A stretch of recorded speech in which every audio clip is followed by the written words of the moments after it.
Hello everyone and welcome to APS Webinars. The title of today's webinar is Finding Research Opportunities for Undergraduates. I'm Crystal Bailey and I'll be your host for today's broadcast. Thank you so much for joining us.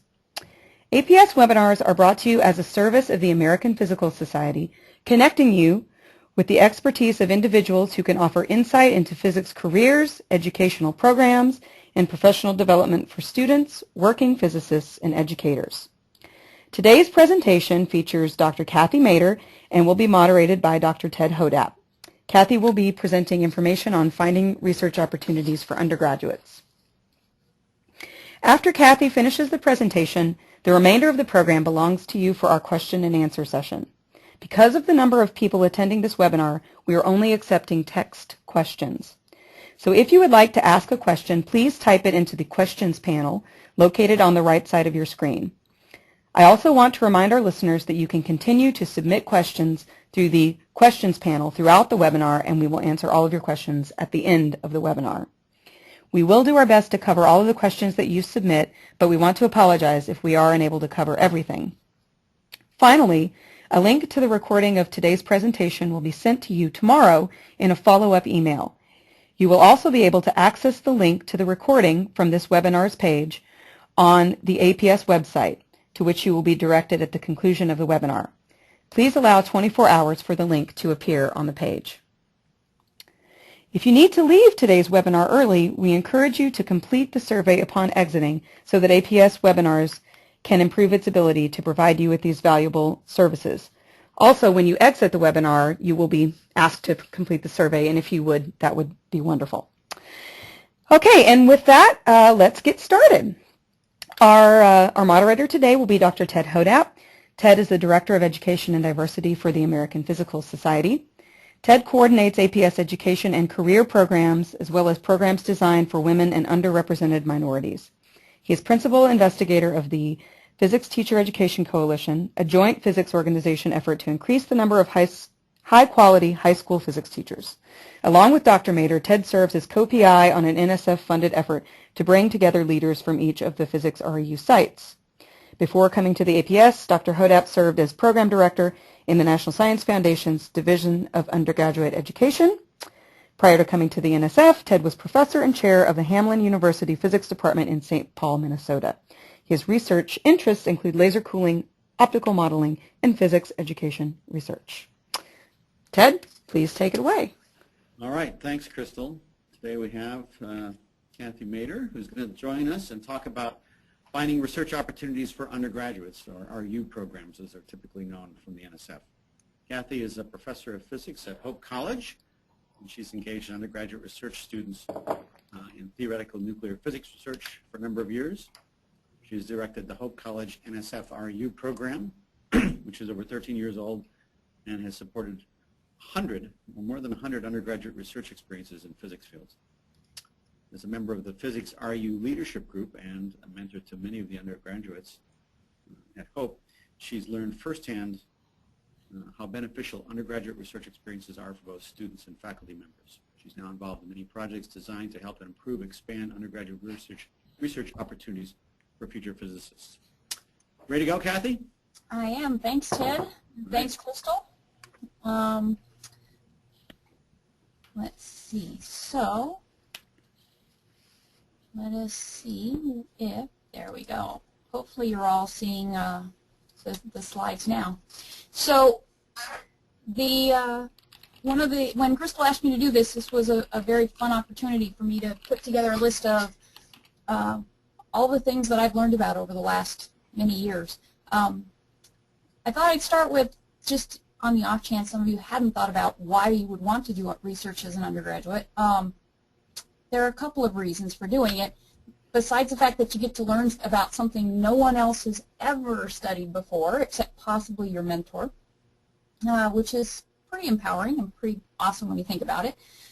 Doing undergraduate research is going to help you build a lot of skills. It's going to give you a chance to do physics and see what skills you're learning in the classroom can be applied to. It will also give you a chance to build skills you may not get a chance to build in the classroom. It'll give you a chance to explore some options. One of the challenges with being a physicist is figuring out what are you going to do when you graduate. And one of the common things students will want to do is to become a research physicist, so this way you get to see if you like it or not. Do you really want to put the time and effort into pursuing a degree that leads to a research field, or should you pursue a different type of career? In many cases, it gives you a chance to earn some money, which is a great thing in the summertime. It will, in some cases, give you a chance to earn academic credit. And probably one of the other very important things is it gives you a chance to build connections. Connections, as many people have heard everywhere you look, people will talk about the fact that knowing people and who you know impacts what ends up happening to you in your life. And so as you do research experiences, you will meet people who may in the future either be an employer, be a mentor, or may help you make connections to other people who will be employers or mentors along the way. So undergraduate research experiences can lead to a lot of things that are all very positive for you. So now, having convinced you should do one, how are you going to find out about it? Now, one of the challenges is a lot of people will talk about REU programs, research experiences for undergraduate programs. These are specifically funded programs funded by the National Science Foundation, but they aren't the only ones out there. So if students look only for REU programs, they're going to miss a huge number of opportunities. So I want you to not think about this as talking about how to find an REU program, but I want you to think about this as finding an undergraduate research experience, of which there are many different flavors. So the REU program, as I mentioned, is coming from the National Science Foundation. They are hosted at a variety of places, from academic institutions that have physics departments or departments that do physics-related research. They may be hosted at some of the national labs.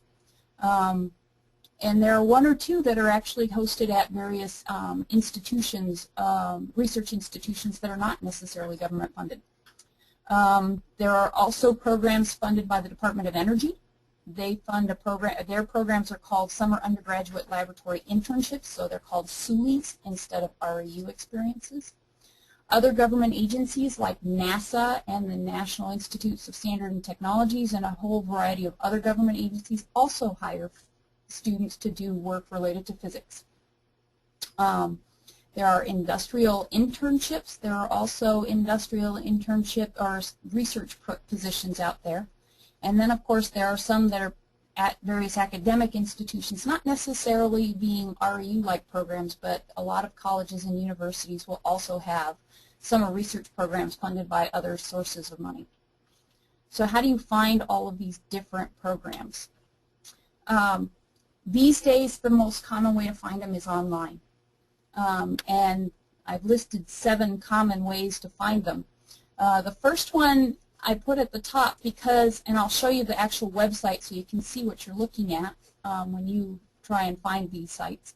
The first one I put on the top because it's something that came out of the physics community. It's part of a program called Compadre. It's a digital resource for physicists to share information and things of use. And one of the things they have at Compadre is something called The Nucleus, which is a website for undergraduate physics and astronomy students, and they have put up a website where people who run summer research programs can list their programs.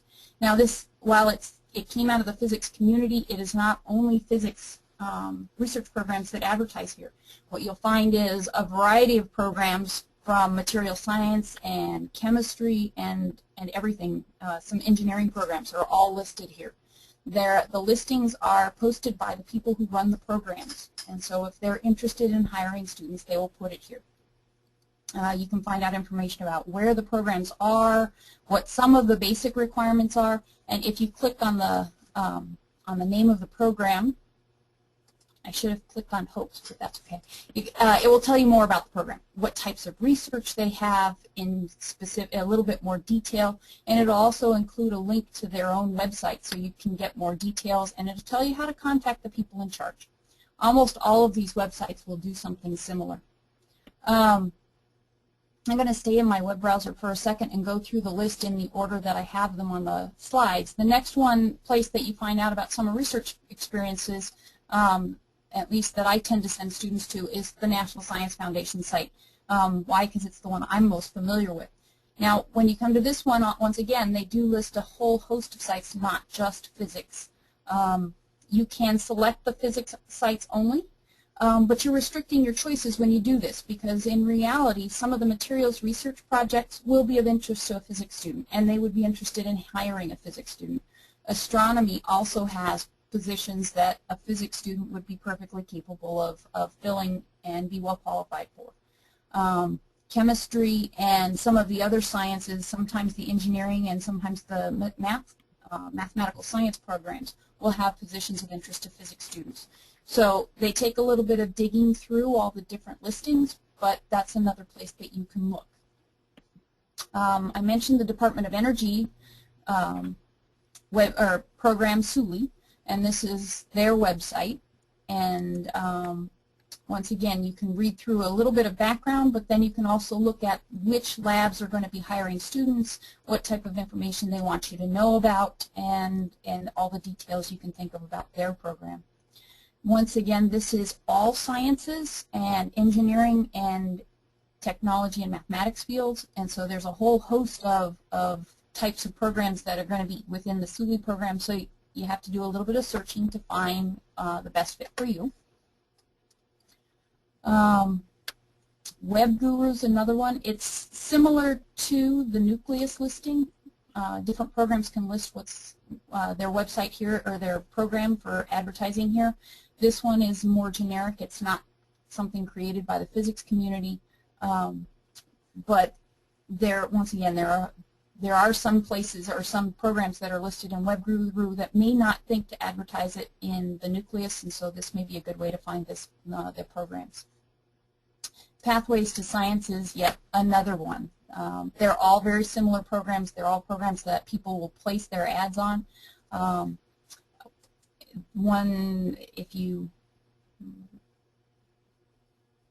going to click Engineering and Physical Sciences on the Pathways page. It will sort out and show you the ones of interest to that, or you can pick a specific region of the country that you'd like to look for programs in, and then you can look up more detail.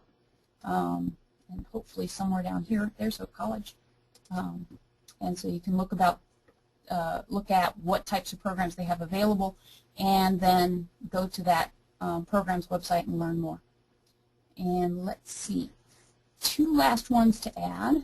Physics Today also advertises jobs and career opportunities. Historically, there are more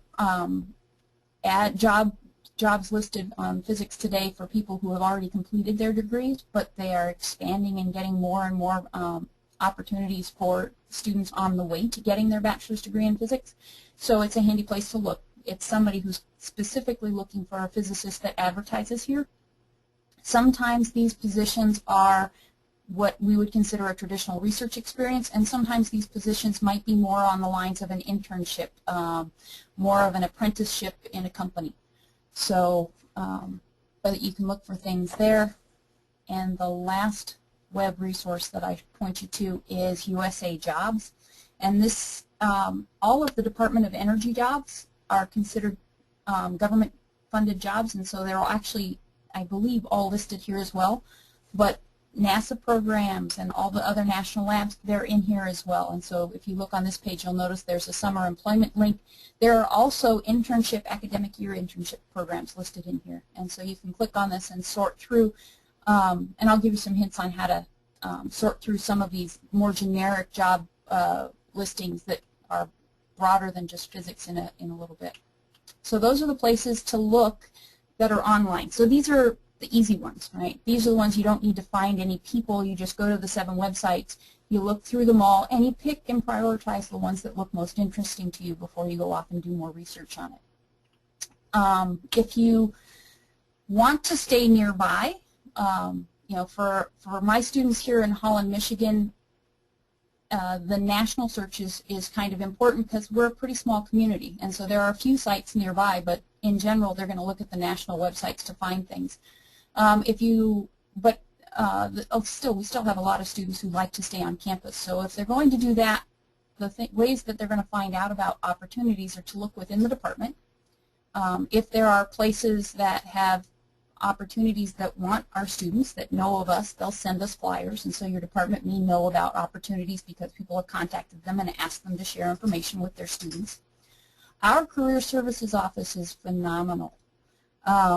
We have a single career service office for the whole campus because we're reasonably small, but they work very hard with our students to look for internship and summer employment opportunities, and they will contact alumni, search through databases. They'll work very carefully with the students to help them find an opportunity and to find ways to get that experience under their belt.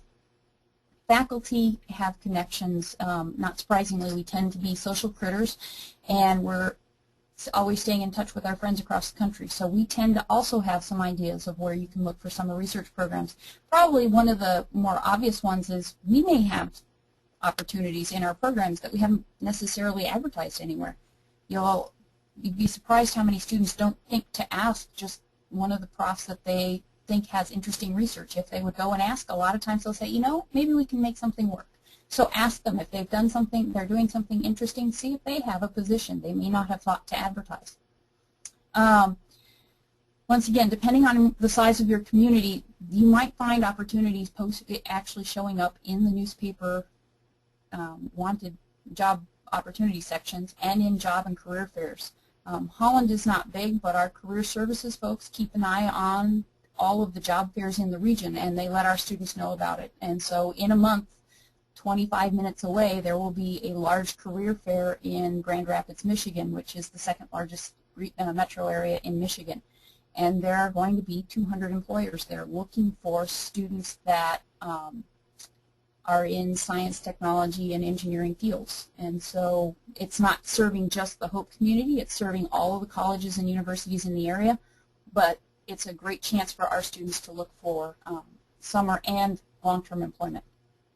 Okay, so now that you have the places you can go search, and a couple of hints for you to, as you're doing the searches, I've kind of hinted at a few of them along the way, but choose your keywords carefully. Okay,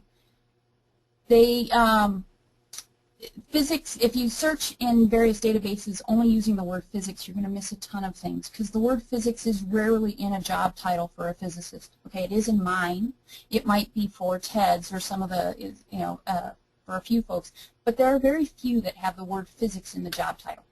Okay, physical science is a very common keyword to include when you're trying to search broadly. Computational science programs may have some sort of physics modeling aspect to it where they would like your physics background. Okay. You may not actually specifically be doing research that is applied to physics, but they might use the skills that you've got as a physicist. Chemistry, physical science and material science. Engineering fields often end up being where physicists get employed. Biophysics and, like I said, astronomy. It's odd, but if you search under physics, you'll find astrophysics projects possibly, but you won't find astronomy. And yet physicists are often doing astronomy research. So think broadly when you're defining your keywords so that you don't miss something. On all of those websites that I showed you, you're going to see a ton of information.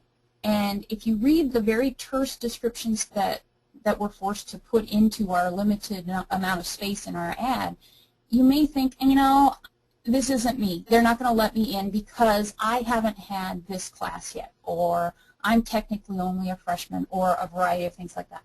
So so ask a question. If you're not completely certain if you're going to fit what their requirements are, send them an email and ask. We get questions all the time. Even still, I don't get nearly as many as I think I probably should be, but ask them a question. If the schedule doesn't look like it's going to fit your schedule because you think your institution lets out too late, ask a question. They may let you start late. We're used to the fact that schools, a lot of the schools on the West Coast, the California schools, often let out almost a month later than the Michigan schools. If we were really sticklers about the starting date, we'd never get students from certain parts of the country in our programs. Most of us find ways to be flexible. So ask the question.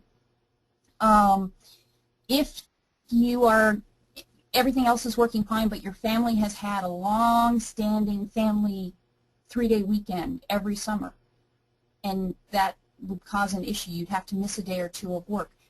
Ask the question. It doesn't preclude you from participating. Some institutions, some programs can work around it. Now, some can't. Some have very rigid schedules for very good reasons, but some places have the flexibility. So ask. It can't hurt to ask.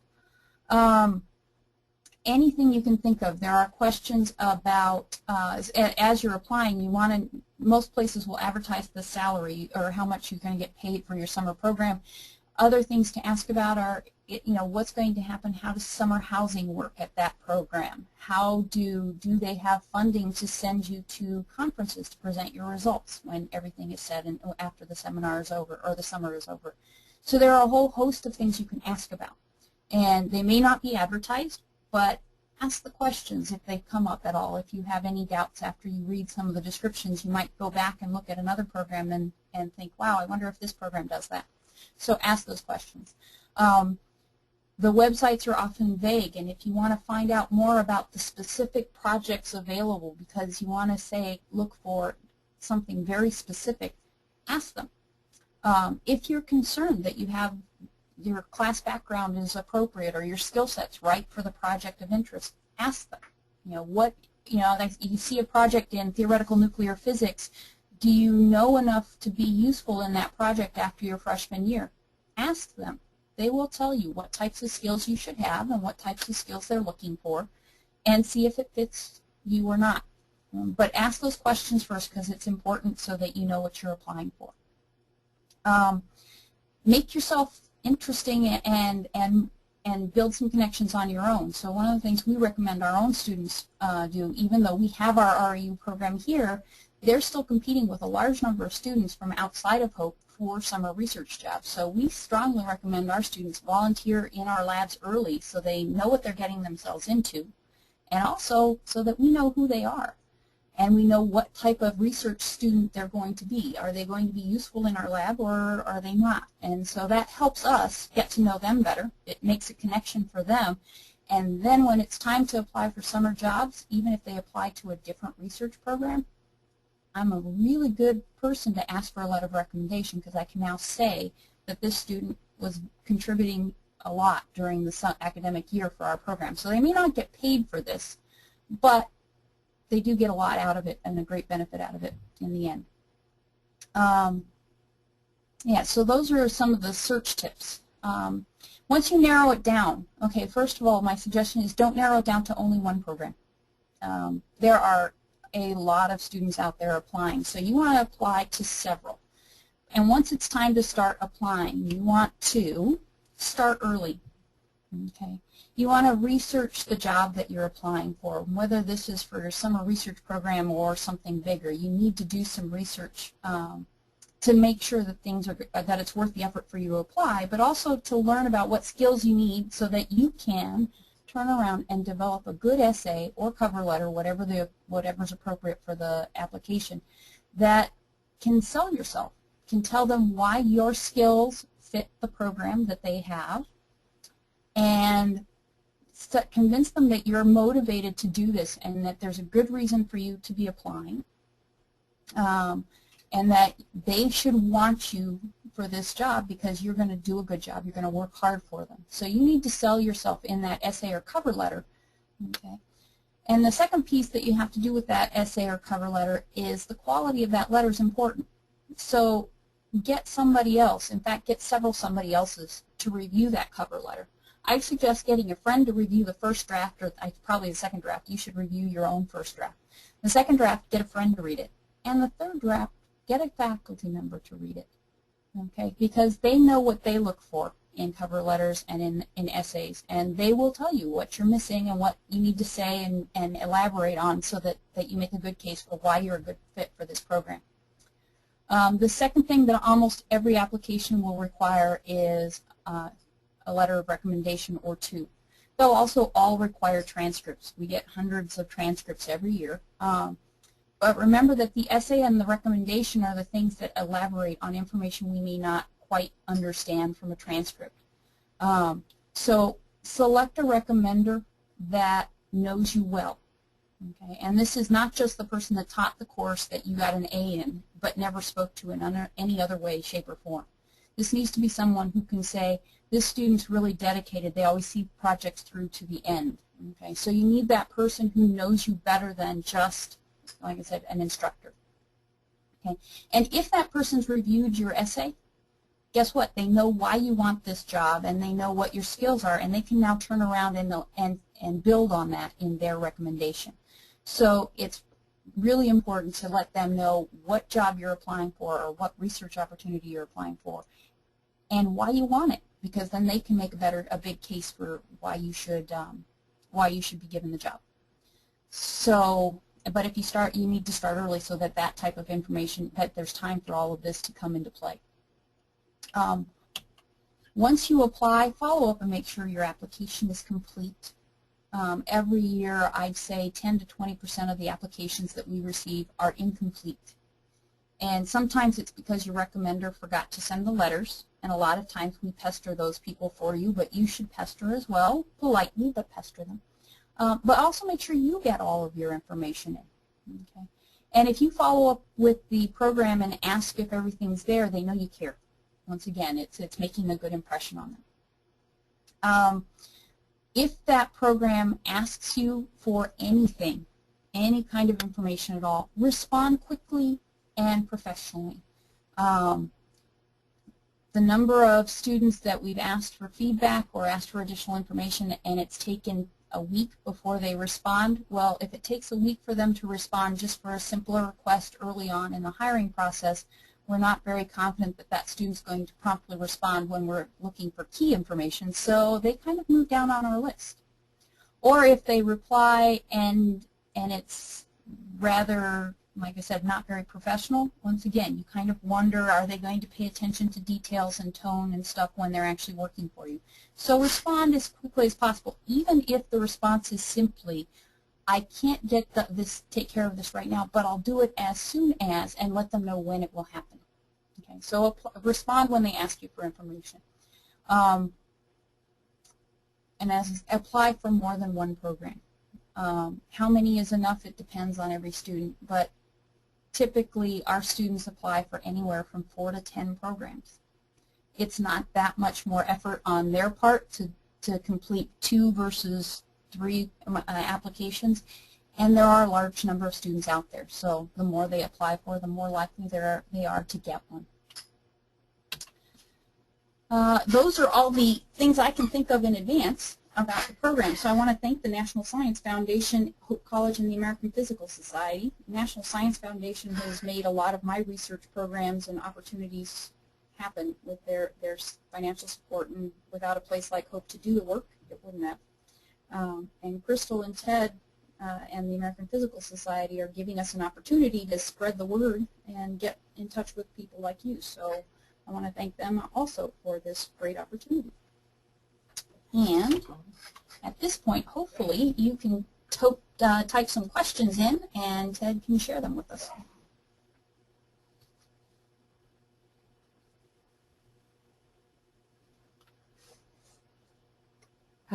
Ted, or do you want to address some of the questions that we've been getting?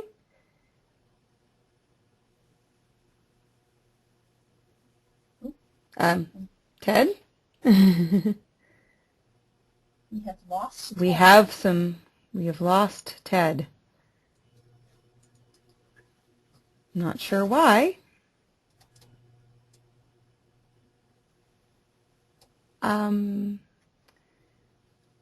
Okay. Well, maybe until Ted comes back online, we will ask some of the questions that you guys have. We've got some great questions for you all. So first, we have a question. I'm an international student studying physics at Minnesota State University. My emphasis is currently in astronomy. I would like to know how many REU opportunities are open for a typical international student. Okay, this is where it's going to be very important to watch the acronyms that people use. The NSF-funded Research Experiences for Undergraduates program, the REU program, specifically requires that a student be either a permanent resident or a U.S. citizen. And so international students studying in the U.S. are rarely going to be able to find positions funded by the NSF REU program in particular. Now, having said that, that doesn't mean there aren't programs out there. And it doesn't mean that there isn't funding from the National Science Foundation. But it does mean that you have to broaden your search. I would still ask an REU site listed position or program questions, because while Hope has, for example, I can speak from Hope's perspective anyway. At Hope we have our summer research program, 8 positions of which are funded by the National Science Foundation on our REU grant. However, we hire anywhere from 12 to 20 students most summers. So that means as many as 12 students are not funded by that grant that requires us to hire only U.S. citizens and permanent residents.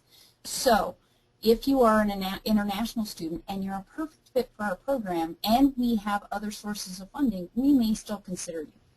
Now, it doesn't happen every year, so what we do, when a student does ask us, we let them know that this year we think we have some funding that is more broadly, that we're able to spend with more flexibility. So go ahead and apply this year. It's likely that we'll be able to hire 1 or 2 students that fit into a broader international program. So ask the question. That's where the questions become important. National labs will have similar restrictions because of, depending on where exactly which national lab it is, some of them will have requirements about citizenship. But there are a reasonably large number of programs out there that will allow an international student to be employed. So search through the websites and then ask some questions. Okay, great. Can you hear me now? Yes, we can. Oh, fantastic. So another question here. We had lots of good questions, and please, for those who are listening, type more questions, and we'll get to them as we can. Somebody asked how many is a good number of applications to make. I know you mentioned 3 to 10, and this person was interested whether, or also wanted to know, am I putting too much of a strain on my letter writers to do these kinds of things? So do you have a good feel for that? Oh, it's a matter of opinion into how much of a strain you are putting on them. I think that the safest, the best thing to do is ask them. The letter writer, we all behave differently. Once I write the first letter, it's generally not that difficult for me to write 10 unless all 10 are dramatically different. So as long as all it requires is a little bit of fine-tuning to go from letter 1 through to letter 10, it's not painful. If they're all drastically different and I have to start from scratch for all 10, yeah, you're putting a bit of a strain on me. So think about what the types of the programs are and what the types of letters you're asking for are. And say up front to the recommender, I'm thinking of applying for 10, can you handle that many? Because we'll be honest, if we're swamped, we'll tell you we can't quite make it, can you cut it back, or could somebody else help with some of these? Okay. Another question here is, and I would just say as a letter writer, if they're all going to the same kind of thing, it's easy to pop a few off, but I wouldn't go too many. Another question here we have is, most REU applications don't ask for a CV. Would it be detrimental to include unasked for material? Wow. Once again, it's very program specific. I'd be tempted to ask the program contact person. I know programs here, Hope has 7 summer research programs, most of which have NSF site grants. And I have some colleagues who would just go ballistic over extra information. And I have some who would say, great, I know more about this student. And so you ask. It's unusual in undergraduate research programs to ask for a CV. The letter and the essays are the 2 really big things for us that tell us who you are. And most of us kind of think at this level you can tell us what you need to know, what we need to know in those 2 documents. My sense is also that if it's not asked for, you should probably not include it unless there's some really significant reason why this is going to include that. But then I think you can put that in your essay or other things like that. Here's another question here. I'm a student at a large research institution. Will this negatively affect my ability to be chosen for an REU? Will it negatively? No, it won't, because there's a variety of programs out there that are all looking for different things. Yeah, and I would also guess that RUs at larger research universities would know a little bit more about the kinds of students coming out there. So something about their background and so on. Yeah, I mean, they're all looking for different things, and they're all looking for different, they're looking for a diversity of student backgrounds. So, you know, at Hope, we will have, in a typical summer, one student that's coming from a small liberal arts college, even though that's what we are. We will try and aim for a student coming from a community college. We'll try and aim for a student from a bigger research institution. And we'll, in the whole mix, we'll try and throw in everything from an incoming or first-year student, someone who's just finished their first year of college, to someone who's about to start their senior year. So we want that whole broad mix because it helps everybody to have a very diverse group of people working together. And so most of the programs will be doing that. It will be a mixture of big colleges and universities and small institutions in the program. Yeah. Another question here. Some of the deadlines are approaching. Is it too late to apply? Absolutely not. Look at, and there are a large number of programs that will, if you read it carefully, it will say that they will do everything from we will begin reviewing applications with a final target date of February 15th or whatever it is, to other programs that will say we will begin reviewing applications on February 15th and then not specify when they end. The other thing that often happens is things change. So we have had years before where suddenly in mid-April something goes wrong with one of the top candidates and we're suddenly looking for a new a candidate. And if on that day I get an email from someone saying, I didn't apply before, but we might consider them. So it's never too late. If the program officially has a cutoff date, you might want to contact the person that's organizing it and make sure, see if they're willing to accept them late. But it's definitely worth trying. Yeah. Sounds like how I got my first job, applying late. So I've got a number of questions about how to be competitive. So can you speak a little bit about what you think are the critical factors that the RU reviewers are going to be looking for? And I guess all people who are looking for undergraduate researchers, what are they looking for in an application, or what are the best things to have? I realize that there's a variety of students and their kinds of expertises out there. There's a whole host of skills. Everybody's going to be very different in what they're looking for. So the key thing is to be selling yourself as to knowing what, if you know what your strengths and weaknesses are and you can address those in that essay, that's one of the big features. There, like I said, we have hired a large number of students after their first year in college. They don't know a lot of physics yet, and we know that. But if they clearly explain to us that they're incredibly motivated, they did really well in their intro physics course, they have great math skills, they've taken an electronics class, and they can tell us what skills they have and why they'd be a good risk, we'll take that young student sometimes. There are other programs that can't afford to do that, that really need the student. It's clear from the abstract and the description of the research projects that they really need students who not only know upper-level physics content, but they need to know some programming, and they need to clearly have had quite a bit of mathematics. You got to make the case that you know those things when you apply for the position. So a piece of it is doing that homework. Look at what's available online in terms of the project descriptions, and take the time to click through the links so that you know what types of students and projects they've had before, and you can make the case that you're going to be a good fit. Because it could be everything. Like I said, it could be everything from a group that's willing to take a risk with a young student to a group that's really trying to make heavy-duty progress on string theory and needs somebody who knows a ton of physics already. And your essay is where you sell yourself. What about grades in specific? Are grades a critical factor? They're a moderate factor, probably less so than applying to graduate school. I would probably, it's pretty safe to say that if you're a D average student, they may not look at you twice. If you're a C or a B student, they'll look at the transcripts a little more in depth. Is there a bad semester? If there is a bad semester but everything else is coming upward, they'll think about you. We've had several students that have had kind of mid C plus B minus type grade averages on their transcripts. You could see that they were making progress. The grades were moving upward.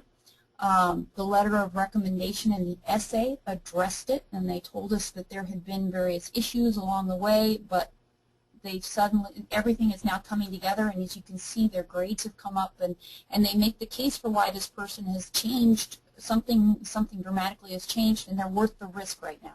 They're worth the over or underweighting what the transcript says and focusing on what the essays and the letters of recommendation say, so that you can give this person a chance and let them try. And they've turned out to be phenomenally motivated research students that we're quite proud of. And so you'll see the whole range, and it's a matter of, is there enough information? I think transcripts, we do a little bit of looking at the transcripts because there's a number there so that you can look at. But really, even if it's a 2-point on that transcript, we will probably then look deeper and make sure that the essay and the letter of recommendation help us weight where to put that person. Okay. What about, let's talk to money here for a second. Food, travel expenses, living expenses, how much of those are covered by either RU ones or the SULI ones or other kinds of things? It's all over the map, so it's really hard. Most places are trying very hard to be clear and specify what the numbers are and what's included and what's not. It depends a lot on location. There are some places where housing is just not an option. There are a couple of summer research programs that are in locations that are not actually affiliated with a college or a university, so they don't have summer student housing, and there needs to be a way to make sure that there are apartments for those students. Is it the student's responsibility to get that apartment or not? Those are kinds of questions that you would have to ask because they may or may not. Most places will say it, but not everyone does. Some institutions are opting for higher salaries for the students or summer stipends, but then paying less of housing, and sometimes they'll even pay for the board. So they'll pay some of the food that's associated with your that you need over the course of the summer. And so you need to ask those questions because it's not necessarily going to be clear on the application website. There was almost all of this programs that involve all the summer programs I've seen tend to have travel support, and that means if we hire a student from Hawaii to work in Holland, Michigan, we pay their airfare to get here, and we pay their airfare at home. Or if a student's from Chicago, it's not worth paying airfare, we'll pay their transportation costs to get them up here and back, though. So typically the transportation is there, but housing and board, not always there. It depends. So you need to, when you do start looking through, and if you're in the fortunate position of having more than one offer, one of the things you'll want to look at are which things are all inclusive and which programs aren't. Another thing is, if you're paying for any of the things like housing and food, where are you going to be and what's the cost of living there? A Holland, Michigan rent for the summer, if a student does have to pay, well, in fact, our students do pay half of their housing, but it's about $20 a week, so it's not a big expense by the end of the summer. If they were in San Francisco, it would be significantly more than that a week, and even the food costs would be significantly higher. So you need to kind of think a little bit big picture when you're looking at that. And sometimes it's worth the extra amount you're putting into those things because you're either finding a program that's a better fit, you like that research experience slightly better. Maybe one has a slightly better chance of giving you connections for that career path information. So you have to weigh all of those pieces, but they're all going to be different from every program. Okay. How about a different question here on the kind of intent of the research experience, is this really for students who really want to go on to graduate school, or is it for students who could go on to other kinds of things, maybe more application-based things? Yes, there are all of those. There are some institutions, once again coming from that REU perspective, a handful of the REU site programs are hosted at institutions that don't have graduate programs. And so we're not necessarily doing our undergraduate research programs in order to convince students to go to graduate school and come here and continue working with us. We do it because we love it, and we want to make sure students have a chance to experience being physicists and figure out what they want to do for a living. Some of them really are aiming for giving students an experience that will encourage them to become physicists that are research active, whether that's academic or industrial. Some of those other programs, though, the ones that are either from industry or from some of the national labs or the USA Jobs website, they'll be all over the mix. Like I said, they might be more of the apprenticeship in an industrial setting. So they can be all over the place. The key is that it helps you get a chance to see what one career path is like and what skills are used in that career. And so for most of us, we're just trying to give you exposure to some new area, so some new way of what you might do for a living when you're done. But we also are trying to get something done as well. So, you know, besides the fact that we want you to gain something from this, we want to get some research done. And so we hope that both sides are getting something out of this. Okay. How about a question about a previous experience? Do you think it's advantageous to have a previous research experience, or would it be okay if you have had none? The reality is not everyone can. You know, there aren't enough traditional summer research programs out there for every student to have multiple funded summer research experiences. But there are a lot of other things that you can do to make yourself marketable and to show that you have research skills. Some of the courses that you're taking will have you doing a lot of the skill building needed for that research experience. Any kind of departmental or any kind of employment that just shows that you're reliable, because you are going to be employed and we're going to ask you to do things and be responsible and at times be independent. And so if you can demonstrate that by talking about previous research experiences, great. If you can do that by talking about some of the laboratory coursework or even regular coursework where you had to be more independent and it was more project driven, that will also sell and help us recognize what your skills are as a potential skills, at least as a researcher. So it doesn't necessarily have to be a previous experience as a research student, but you should be, like I said, selling this on the fact that you are motivated, have skills, can work independently, that type of stuff. Okay. What about, we got another question here about education-based research experiences. So a person wants to become a high school physics teacher. First question is, should they do this? Should they do a research-based one, or are there specific ones for potential high school physics teachers? There are both flavors. There are some that are aimed at future teachers that really the focus is on that professional development as a future teacher, literally giving you experience working with students, developing curriculum, and the like.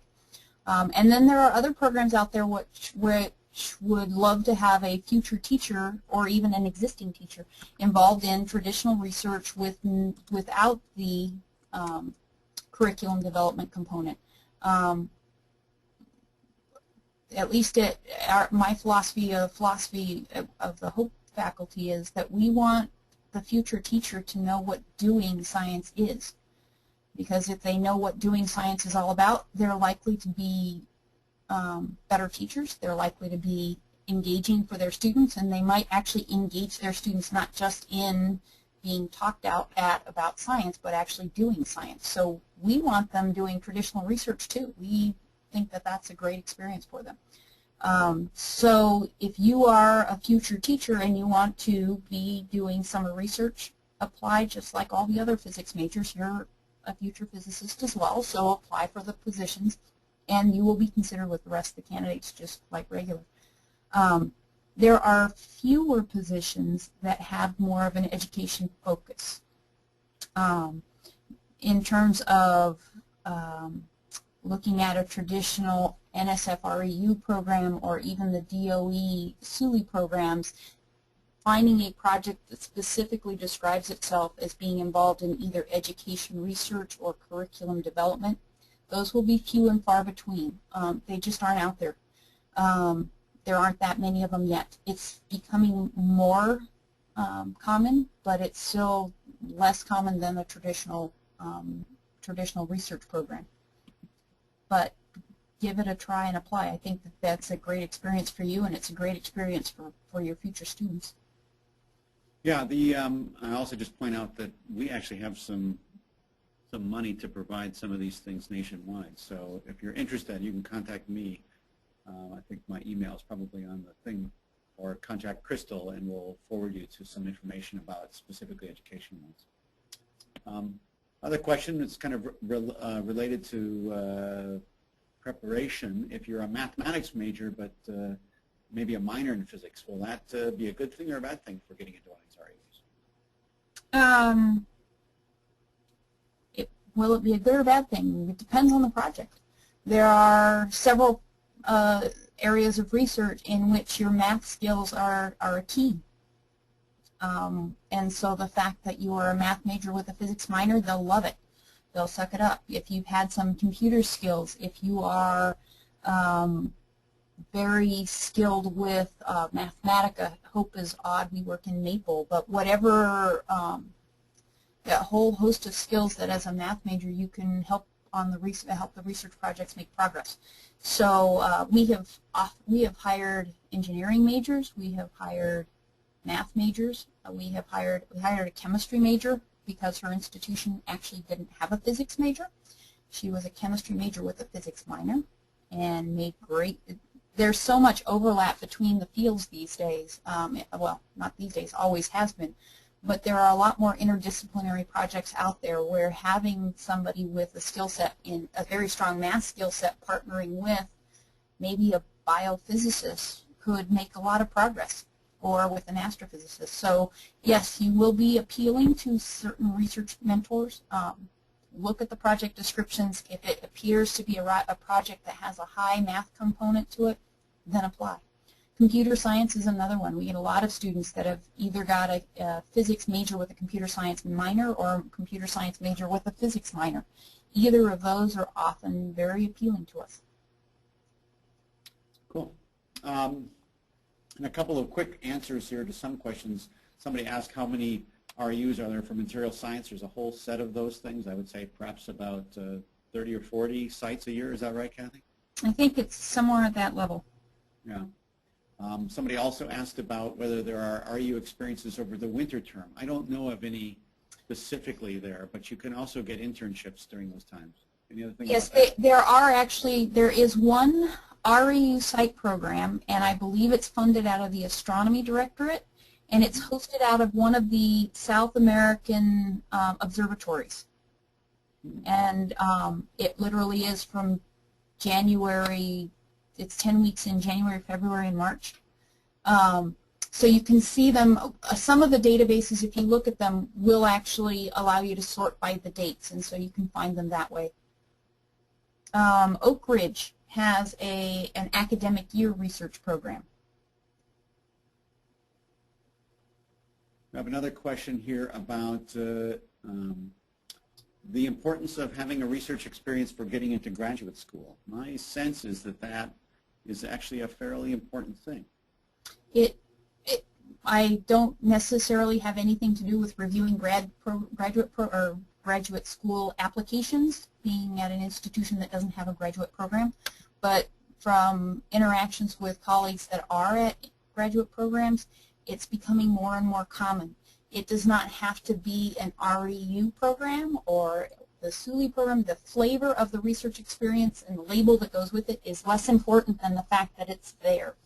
The fact that you could be doing research with faculty at your home institution. It doesn't necessarily have to be a paid experience, but in some way, shape, or form showing that you have done some sort of independent research, whether it's for an academic credit. There are some institutions that are now, or that you had to write a senior thesis and as a part of that do some independent research. Whatever it is, it's starting to become more common. It's even becoming more common for students applying to med school, oddly enough. A large number of our Hope students are finding that the fact that they do research with the faculty at Hope, even on a volunteer basis during the academic year, is impacting their ability to get into med school. Quick question, do you think schools prefer to have out-of-state students? I don't think it matters. In reality, the NSF-RU program mandates that not all of the students can come from our own institutions, and in fact a large fraction of the RU programs hire only students from outside their own institution. Once again, we go for a broad mix of students to try and give everybody a broad experience of working with a large number of students from different backgrounds, so they will tend to pick from across the country. They may pick one or two that are kind of local. We've actually ended up with students who are going to college in Florida but happen to be originally from Michigan. And then we've done vice versa. We've hired a student who went to college an hour and a half away on the east side of the state, but is from somewhere far away from Michigan as a permanent address. So we go for all the whole range. It would be bad if our entire program was made up of students who grew up within an hour and a half of Hope. I think that would kind of impact the tone and the culture that we have going, and we kind of like the broad diversity and the exposure to new ideas and new people. I think we got time just for one quick question left, and we'll just remind people that they can, if they have other questions, I think we'll hear about how you can ask those as well. Here's a student who's a student athlete and wants to know, wasn't able to hold down a traditional job during the year because of sports stuff. Do you think that that's going to affect his competitiveness or getting accepted into an RU program? No, I don't think it will, because to be honest, being an athlete and a dedicated athlete shows us a commitment aspect to your personality as well. So make a case for the fact that you were a student athlete and were very committed to participating in that fully, and that you were also committed to being a student. And if I have a very strong student athlete, I will look at that as well. I realize that as an athlete, you can't necessarily volunteer for everything that you could possibly volunteer for. We recognize that. So your skill that you will sell is that you were able to balance the academic and the student athlete parts of your life and be successful at both. So whether it's a job or athletics, doesn't matter. Just make the case in your essay. All right. Well, looks like we're out of time. Thanks, Cathy, once again, for your great presentation and the answers to these many questions. Let's hand things back to Crystal for a minute. Okay, so thanks very much to Ted and Cathy for a great discussion and some great questions from you guys. We do apologize if we did not get to your questions today, but we welcome you to follow up with speakers by sending an email to webinars@aps.org, and we can forward your questions to Cathy.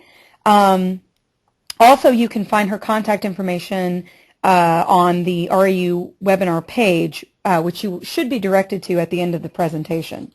I want to also remind everybody about the upcoming APS webinar on maintaining a work-life balance as a working physicist, which is coming up next month in February. Details to come on that. They'll be available on the APS webinar homepage as well. And of course, if you'd like to suggest future topics, please send us an email at webinars@aps.org. As you exit the webinar, please remember to complete the short survey, and also remember that you will be receiving an email from us tomorrow containing a link to the recording of today's presentation. And this wraps up today's event. We hope that you'll join us again next time. Thanks a lot. Bye-bye.